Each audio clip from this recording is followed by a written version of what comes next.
Should you be stacking silver, gold, or both? We're going to look into that situation, folks.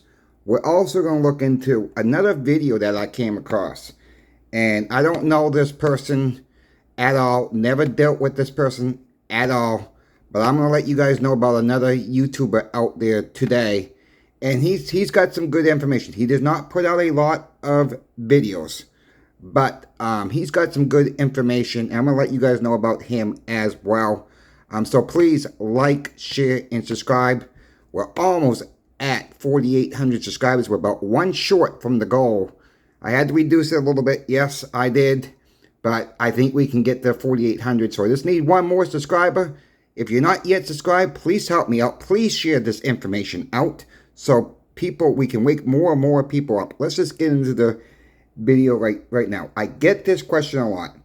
Should I stack silver? Should I stack gold? Or should I stack both? Look, this is not financial advice, number one. If you don't have a lot of cash flow, start with silver.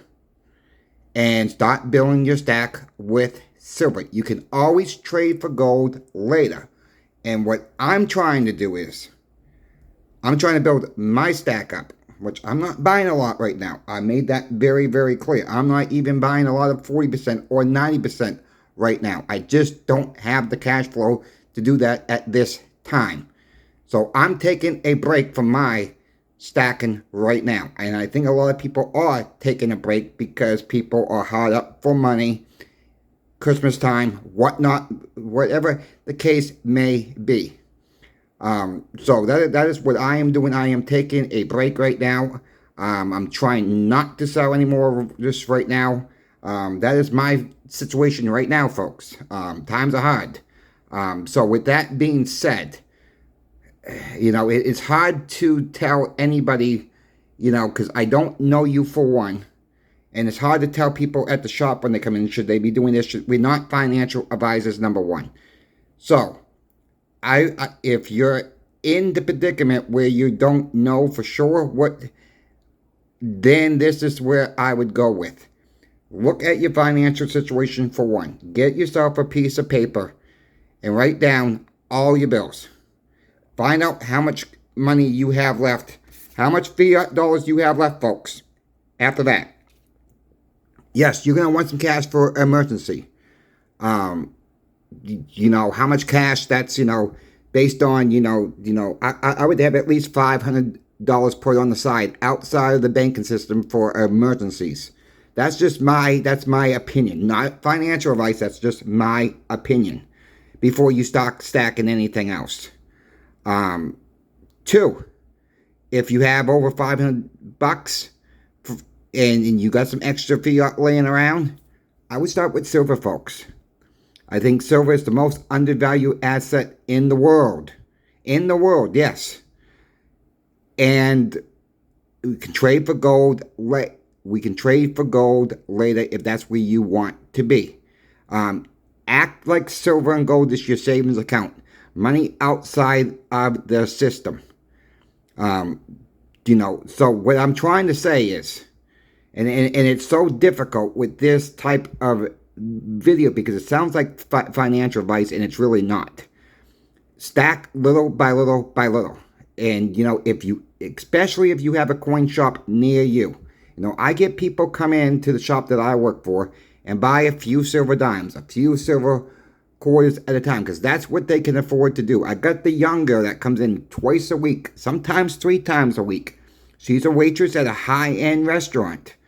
So she comes in, buys a couple rounds a week, maybe 1 round here, 2 rounds here. Maybe she'll come in the third time in the week and buy another round or 2 at that time. It's just, if you have a coin shop near you and you're not driving miles and miles and miles to get to it, then that might be the best way to stack.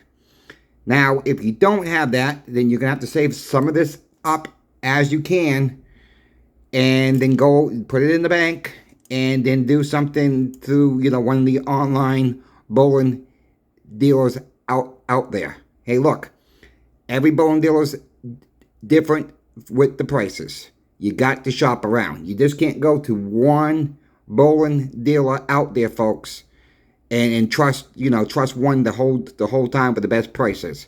I'm seeing that in the comments. People say but they go this bowling dealer, they go this bowling dealer. Well, okay, that's fine, but you might be paying too much for your silver and gold by just sticking with one company out there. The best prices I've seen on silver and gold, and I'm going to name the three companies again. I think Pinbaxes does an outstanding job of that. They have lower prices. I think Hero Bowling does an excellent job on prices. And I think Monument Metals does an excellent job on prices. I think those are your three cheapest bowling dealers out there. Now, people say, the coin shops are cheaper. Their coin shows are cheap. Yeah, you probably are right on that.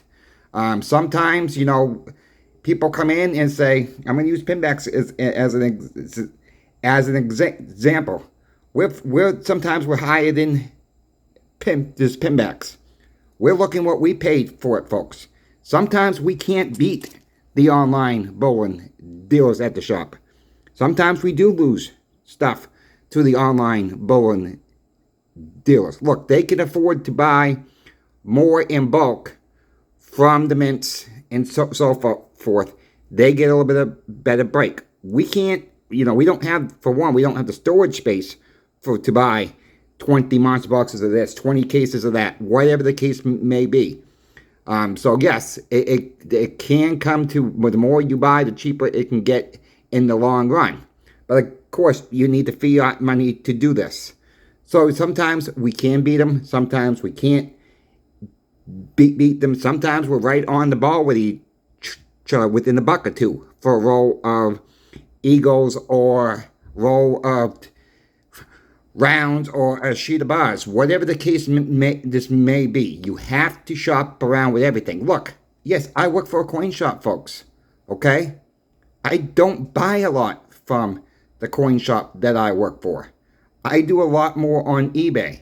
Yes, sometimes I do buy from the online bowling dealers. The only one that I have not bought from, and I'm going to be honest with you, and there's nothing wrong with the company at all, is Monument Metals.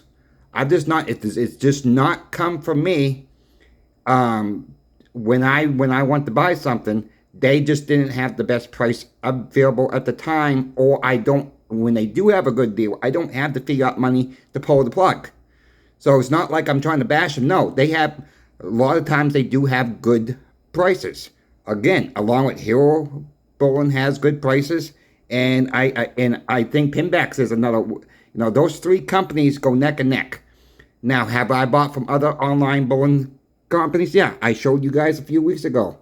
Just before Thanksgiving it was. On Black Friday, actually. The day after. SD Bowling had the deal on Morgan Silver Dollars. I bought their threshold to get me over the threshold to get the free shipping. And great. Yes, I bought it from a lot of the online bowling dealers. And a lot of my buying is through eBay or through Walmart's platform. And when I'm talking about, it's not Walmart selling it. It's actually they're saying to order to these online bowling dealers like AtMax, JM Bowling. I don't think JM Bowling is on. Trying to think of the other one, not SD, but Bowling Exchanges is another one that sells on the Walmart platform. And yes, Walmart gets a little bit of a kickback for that, for advertising on however that works out. They either have a fee or that. I'm not sure how that works out. If they take a percentage of the sale or what, or just whatever. It's not Walmart really selling the silver or gold. It's the bowling companies themselves. Yes, there's a lot of online bowling companies out there. I don't think there's a bad one out there. All right? I've not heard of anybody really having trouble with any of them at all. They're all in competition with each other. I do believe they're all trustworthy to do business with. It's just the price point. So when it comes down to your prices, we have to keep that in mind. And I try to get the most metal for my fiat dollar. That's what I try to do. And this is why I do my weekly 90% silver market watch, and I show you guys who has what, who has it at what price, and if it's available or if it's not available. We've seen several weeks of J.M. Bullion not having silver dimes in stock. Everybody else has them in stock. It's not a knock for J.M. Bullion. I don't know what their deal is with the silver dimes lately where they can't get them in stock. That's the way it's been, okay? So I came across another channel a couple weeks ago. It's called Gold and Silver Stackers. And this guy owns a coin shop, it looks like. And I think he's the owner of the coin shop. And he put out a video today. And, you know, he basically said, which is, this is a true statement too, by the way. Silver and gold is not an investment. It's a hedge against inflation. And that stuck to me, but that's also stuck to me from a long time ago when, I'm sure you all guys seen the TV show Pawn Stars. Where the young kid comes in with a power of silver. He had a lot of 90% silver. He had an oddball weight of silver bar. He had 100-ounce Engelhart bars. And the old man said, silver is a hedge against inflation. Silver and gold is not inflation. I mean, it's not, excuse me, it is a hedge against inflation. It's not an investment. People came into this market for the wrong reasons, thinking they're going to make a fast buck overnight. That's not what silver and gold was ever meant to be. Never has, never will. And this other channel said, you know, people came into the market for the wrong reasons, and people want to put silver and gold like the stock market, like the cryptos, like the meme coins. No. Bitcoin is nothing. I mean, you can't hold Bitcoin. You can't hold meme coins. You can't hold it. It's nothing physical about it. What happens when the dollar does collapse? All that's based on dollars, folks. What's going to happen to all that? That's all going to go to zero. I mean, what happens when if the system shuts down, and I'm talking their computer systems get hacked into, you know, this whatever, or they say, yeah, they have a back door to get into it, blah blah blah blah. We're really trusting that system. We're really trusting to put money on a computer screen and saying you have XYZ amount.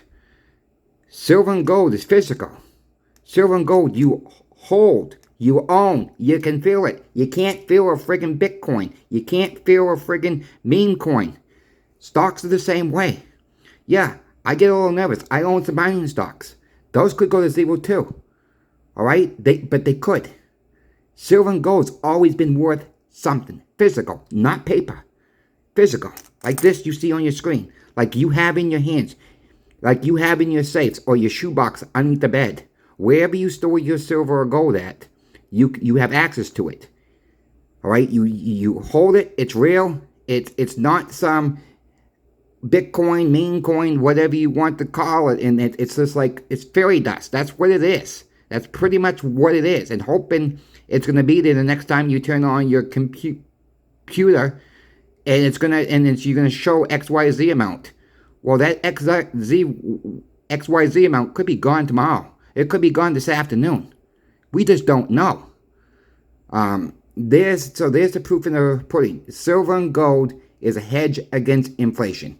And that has been proven over the years. Just go back to 1990. I'm going to keep using this as an example. Silver was $4.75 an ounce to $5 an ounce during 1990. Go back to the Home Alone movie. When that movie came out, those goods that Kevin bought at the grocery store, it's almost tripled today, folks. Look at the prices. Silver. It's about $30 in the futures market right now. Silver and gold has done its job. Has it done its job fully? Hell no.